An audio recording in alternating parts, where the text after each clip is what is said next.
Now that I have calmed down after literally exploding yesterday upon seeing this, I'm gonna watch the trailer back in 4K, and we're gonna do a bit of research on Tekken 8, because I believe there's some information out now on the Tekken blog or the PlayStation blog. So we're gonna go and read that, because when I saw this initially, yes, I thought it was gameplay, but then I was also like, this looks too sick to be gameplay. There has to be a catch. So I haven't read the PlayStation blog yet. Gonna go and read it, but first we're gonna watch the trailer back again in 4K, because yesterday when I was live streaming, obviously it's not in 4K, and even when I upload this, you probably won't see it in true 4K, but it'll be in better quality at least. So we'll just we'll watch this back quickly. Also, I want to react to something that I saw. I think you guys will like.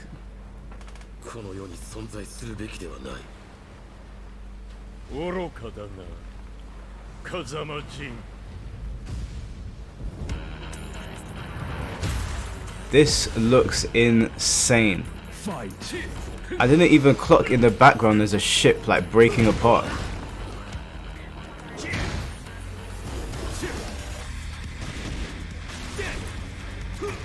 Now I'm wondering if this is like a new mechanic they're showing off, or if it's just something for the trailer. I'm wondering if they're like implementing new things into the stepping mechanics, because obviously stepping is a massive part of Tekken. Stepping is really what makes Tekken. So I'm wondering if they're changing it and maybe making it a bit easier, or just adding new elements to it. They literally flexed on us with that.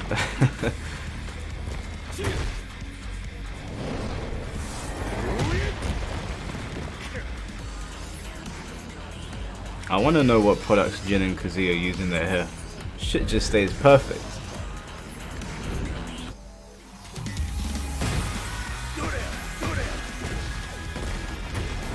Okay, so upon looking at that, right, let's just have a quick look at that.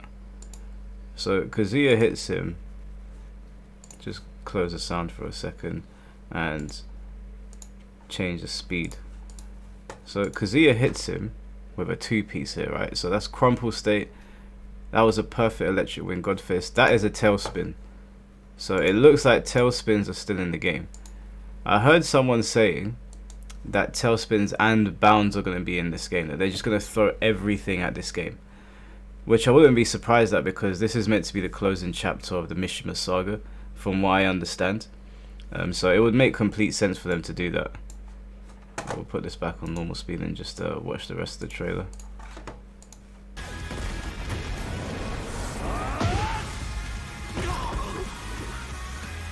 I'm hoping for battle damage as well. Battle damage would be cool.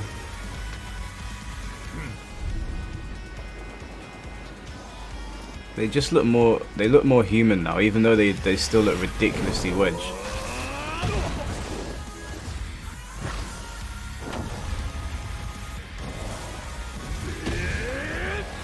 That is 100% his super.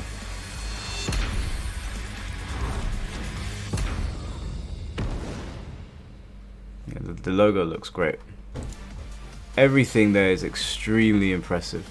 But I went onto the PlayStation blog and they're breaking down some of the information here. So Harada has a deep dive into the game's first trailer, showcasing footage rendered in real time and captured from the game running on PS5. So that is gameplay. There were a lot of people saying no, it's a cinematic. That is gameplay. And to be honest with you, this game I'm guessing it's not going to drop in 2023, because Street Fighter 6 is dropping, and I don't think they're going to want to compete with Street Fighter. Not that Tekken wouldn't hold up. I think in this day and age Tekken would hold up against Street Fighter. But I just don't think it's a good move to have the two biggest fighting games in Japan come out at the same time. So it says, "Hi, this is Harada, chief producer of the Tekken project. We have kept you waiting for a long time, but we are finally able to announce that Tekken 8 is in production.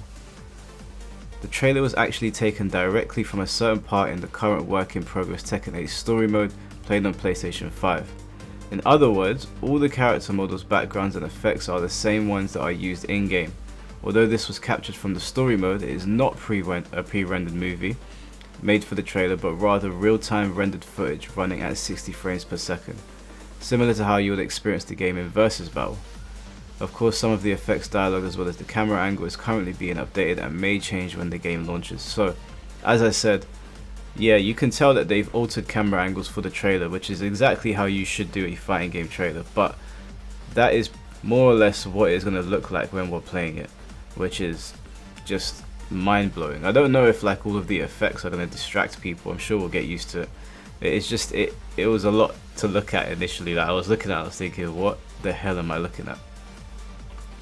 The Tekken series has always been known for the dramatic pre-rendered movies from its story mode, and in addition we also have plenty of other exciting content from Tekken 8 which we would very much like to show you. However, for our first announcement we chose to focus on the content that showcases the quality of this PS5 game. Yeah, that was a good move. Showing how this game is going to look in game, showing off like a staple Kazuya combo. It looked like he did down forward 2 into electric, perfect electric for the launch, then another electric into the tailspin. So tailspins are back. To be honest with you, I don't mind tailspins. I just don't want it to carry you to the wall as much as it does right now. I think you get carried to the wall way too much. In the trailer you can see this level of quality in the newly created playable character models that completely sets itself apart from the current placed Tekken 7. Yeah, like the jump from Tekken 6 to Tekken Tag 2 graphically was not massive. It looked better Tekken Tag 2, 100%, it sounded better, but graphically it wasn't huge. And even from Tekken Tag 2 to Tekken 7, again, it looked great. Tekken's never looked bad for the year that it's come out. But Tekken 7 looks like a game that came out in 2015 now. And we're in 2022, we're 7 years going on 8 years removed. By the time this comes out, we'll probably be 9 years removed from Tekken 7. So this is a massive, massive, massive jump in graphical quality. Like, it just looking at it, like it, I was blown away. And obviously we live in an age where there's AAA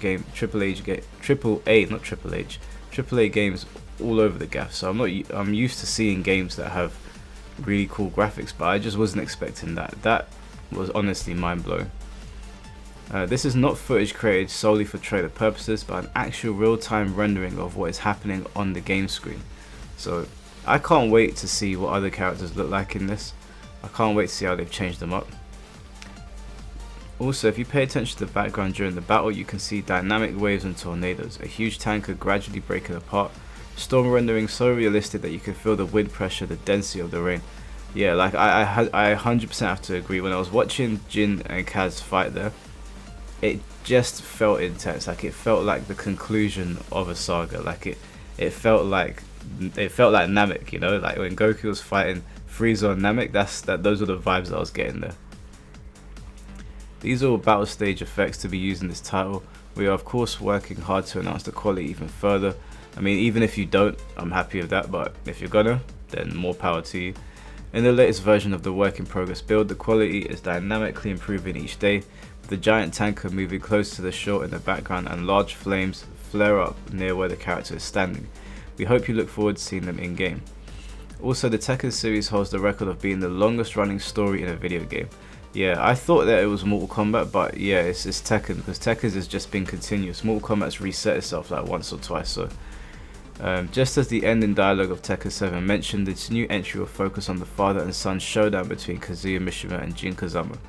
As for the meaning of the scene in the trailer and how significant it is to the main story, we look forward to you finding it out when the game releases. Now, one thing I wanted to say is yesterday, my WhatsApp was blowing up. And I saw some people saying that I thought that Tekken 7 was the end of the Mishima saga, which I don't know how they got that. It always made sense to me, even before Tekken 7 came out, when I knew it was Heihachi versus Kazuya and this was the conclusion. I was like, okay, well, whoever wins this is going to fight Jin. That is going to be the conclusion. And to be honest with you, this could span 2 games. This fight could span 2 games for all we know. But I always knew that whoever won between Heihachi and Kazuya was going to fight Jin, and that was going to be the conclusion. So I don't know why people thought this was the end of the Mishima saga. This one could be the end of the Mishima saga. That is very plausible, but I'm not entirely sure why people got that confused. But anyway, one thing I'd like to see from this is, yes, I don't mind them focusing on Jin and Kazuya to wrap up the story, because the Mishima story is the most interesting story in Tekken, but it would be good if they took everybody else's story a little bit further. It doesn't have to intertwine with G Corporation and the Mishima Zaibotsu. they can do their own thing, but I'd definitely like to see them expand on other characters, because it has a little bit of a Dragon Ball Z thing going on where everybody gets left out other than Goku and Vegeta. So it would be nice to see them, you know, expand on Feng Wei's story a bit. You know, did he really get the Dragon Scroll? How strong is he now? Because we saw him fighting Law and Paul at the same time, which says a lot, because Paul, if you remember in the story, drew with Kazuya. I believe in Tekken 2 they drew. So that Paul's not a pushover, even though he's portrayed to be like this funny, stupid kind of guy. He's no pushover. So he might have like fallen down the tiers a little bit because he lost to Kuma in the story, but that's neither here nor there. Feng's obviously stronger. It'd be good to see where his story's going from there. The expansion of King, Armor King, and Marduk, their story's interesting. Yoshimitsu and Brian. So it'd be good to see that. But before I wrap up this video, I was watching Maximilian's reaction to this, and he did something really cool. So I'm not going to edit it. I'm going to play it. I'm just going to react to what Max did, because I thought that was pretty sick on his behalf. He added some music to it and it just fits so perfectly.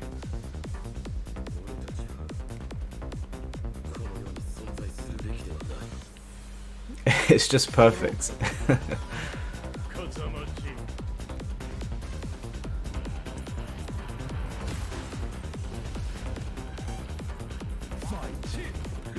It fits perfectly. Yes. Yes.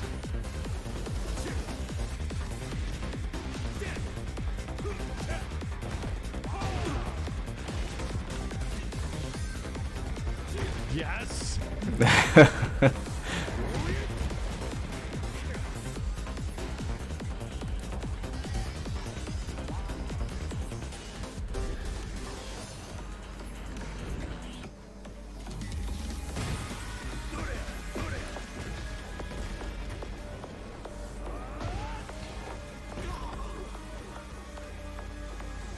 Wait for the drop.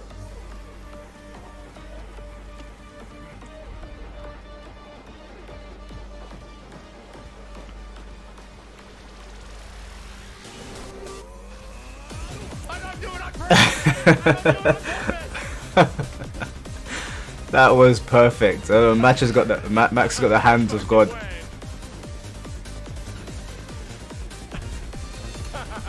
That was actually perfect. I don't do it on purpose, Chad. I swear to God. I didn't do it on purpose. I did, and it just happens. It just happens. You put things in the timeline and just hope it works out. And, oh shit, it works out. That's my editing lifestyle. Yeah, he does it again. This is arguably better. The Heat Haze music.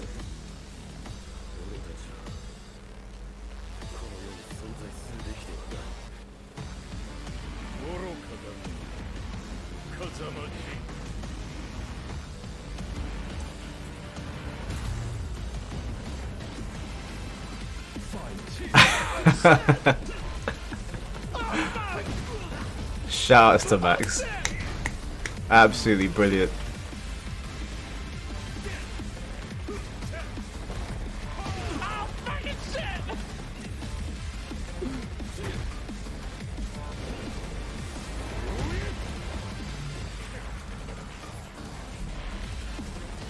It fits so perfectly.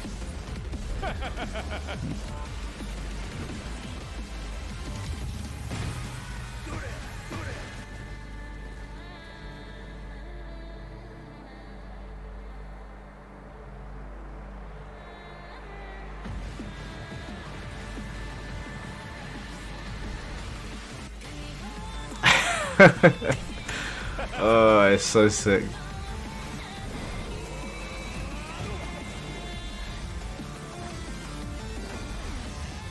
So perfect.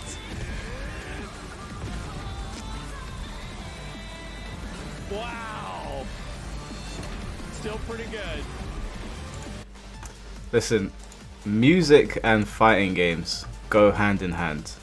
If you can nail the music in your fighting game and also have it look like that, then you're onto something. That's why I was so happy when I saw Street Fighter 6, because initially I was worried. When I saw that they were changing the character themes, I was like, if the music doesn't bang in the fighting game, it really lets it down. And that's something you've seen happening for years in Mortal Kombat. Mortal Kombat used to have amazing music, and for whatever reason the music sucks now, and it really drags the game down. So I am really happy to see that Street Fighter and Tekken are taking the music seriously. So hopefully we've got the Tekken jukebox anyway, and we can mix and match things. That would be really cool, because I love the old Tekken music. But things are looking up, guys. Things are looking up. Anyways, that is all I really wanted to say. I'm kind of hyped again. I gotta get ready for work. I gotta bring myself back down. I think I'm gonna jump to the gym. But I'll check you guys next time. Take care and peace.